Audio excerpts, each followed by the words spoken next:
Joey, thank you. Well, all of the schools in the state line now back to class, bringing up more safety reminders for parents and teachers. That's right, and this includes kids walking to school or riding the bus, or if kids have to stay home alone for a while after school. Mike Schnapper is joining us from the Rockford Fire Department to share more safety tips. Thanks for joining us. Thanks for having me. So, Mike, we were talking off the top of the show about the importance of cars being aware of school buses. It's also important for parents to teach kids when they get on and off a bus to make sure they're looking for traffic. Yeah, we want to make sure that both the students and any kind of drivers coming through the neighborhood are going to be aware of what's going on. For kids who have to walk a little bit after getting off the bus, you want to make sure that if you don't have a sidewalk, you are staying in the street facing in the oncoming lane. Right. So that way you can see the cars coming should anything happen. That would be in case they're not paying attention. We really do want to make sure that we're getting all of the drivers aware.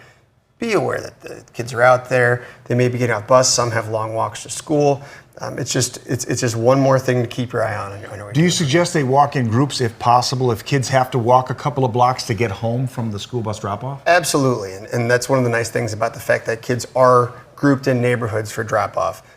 If you don't know anybody or you're a one-child household, it's a good idea to walk around the neighborhood, get to know some people, and that way, again, the buddy system is always a good thing, good idea. Absolutely. Now, when kids are home alone, maybe for a little bit after school, parents are working, they're hungry, what would you recommend about food safety, making sure when they use those appliances like the oven and stove or possibly the air fryer, how can they make sure they're being safe? It's a fun thing to be able to have your kids cook some food for themselves, and that's fine. But we want to make sure that one, they're old enough and responsible enough to handle it, and two, they're prepared in case something goes wrong. Want to make sure that, just like I tell grown-ups, the kids do not leave cooking unattended at any time. Always make sure you're aware of where the fire extinguisher is should something go wrong. Make sure you're following the directions on whatever you're cooking. Freestyling is where we run into a lot of problems. If people start to put things in like a microwave that are metal-based, we could have issues. If you leave something in the air fryer too long or on the stove and it boils over, these are all common cooking hazards, but we want to make sure that we're emphasizing that to kids, just like we are with the roadway safety, with getting on and off the bus and walking to school. What about the technology? The kids have their phones or they have their devices. Do parents encourage kids to have that button ready to push in case they see something suspicious or they may be in trouble in some sort?